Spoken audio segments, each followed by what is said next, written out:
আমার মেয়েটাকে বাহা ধরে জোরে টান দিয়ে নিয়ে যাওয়ার মতো অবস্থা। আমি তখন মেয়েটাকে খাবলা করে ধরি, আমি প্রচন্ড আতঙ্ক হয়ে গেছি। দাঁড়িয়েছিল মেয়েকে কোলে নিয়ে, আমার 9 মাসের মেয়ে, তাকে কোলে নিয়ে পায়চারি করছিল।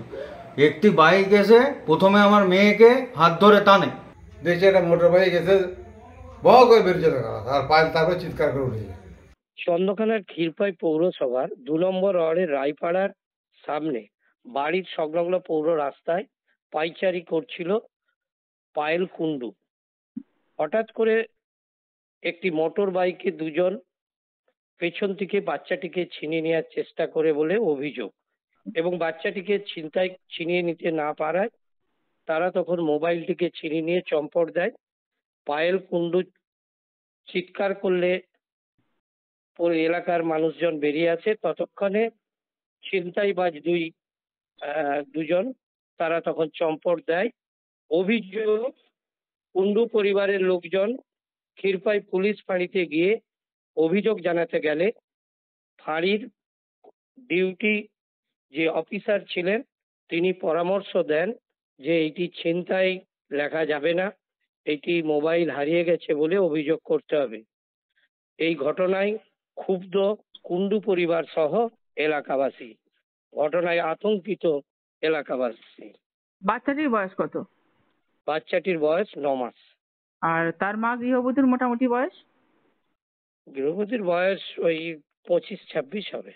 স্থানীয় সংবাদ, তনব ঘোষ। আমি বাইরে বাচ্চাকে, আমার মেয়েকে নিয়ে আমি রাস্তায় দাঁড়িয়ে আছি, গরম পড়েছে তাই রাস্তায় বাইরে নিয়ে আমি মেয়েটাকে দাঁড়িয়ে আছি। পেছন থেকে দুটো বাইক এসে আমার মেয়েটাকে বাহা ধরে জোরে টান দিয়ে নিয়ে যাওয়ার মতো অবস্থা। আমি তখন মেয়েটাকে খাবলা করে ধরি, আমি প্রচন্ড আতঙ্ক হয়ে গেছি। আমি খাবলা মেনে ধরি, যখন মেয়েকে নিতে পারলো না তখন আমার হাতের থেকে ফোনটা নিয়ে ওরা চলে গেল। তখন আমি চিৎকার করি, কিন্তু আমি আর বাইকের নাম্বার কোনো কিছু দেখতে পারিনি।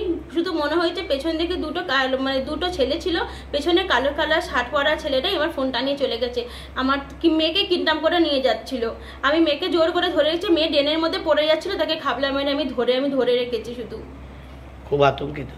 আমি খুব আতঙ্কিত হয়ে গেছি। এইভাবে রাস্তায় গেটের সামনে, বাড়ির কোথাও জানি বাড়ির গেটের সামনে আমি দাঁড়ানো আমার মেয়েকে কোলে নিয়ে।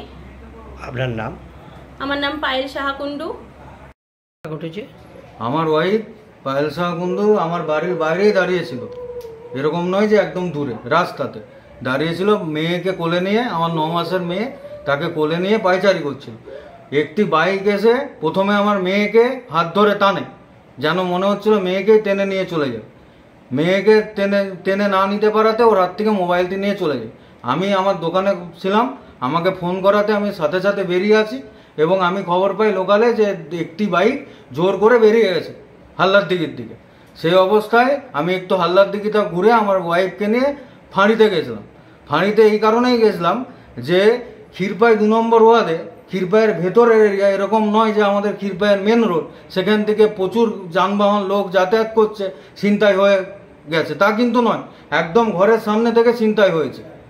এবং আমি খুব ভীত যে আমার মেয়েকেও টেনে নিয়ে চলে যেতে পারত। এটা অ্যাটেম্প টু কিডন্যাপ বলেই আমার মনে হয়। মেয়েকে না নিতে পারাতে তার মোবাইলটি নিয়ে চলে যায়। আমি ফাঁড়িতে যাই, ক্ষীরপাই ফাঁড়িতে গিয়ে বলি যে এরকম বাইরে দাঁড়িয়েছিলাম এবং আমার মেয়েকেও ধরে টেনেছে, মোবাইলটাও টেনে নিয়ে চলে গেছে।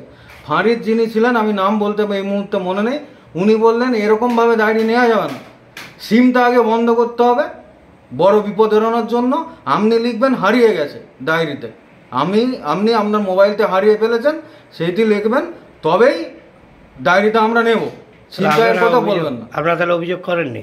না, আমি অভিযোগ করিনি, কারণ আমার হয়েছে যেটা ছিনতাই হয়েছে। আমার ঘরের সামনে থেকে আমার 9 মাসের শিশুকে ধরে টানাটানি করা হয়েছে, তারপরে মোবাইল ধরে টেনেছে, মোবাইল চুরি হয়েছে। আমি কেন এটা বলবো যে আমার হারিয়ে গেছে? আপনার নাম? অরিজিৎ কুণ্ডু।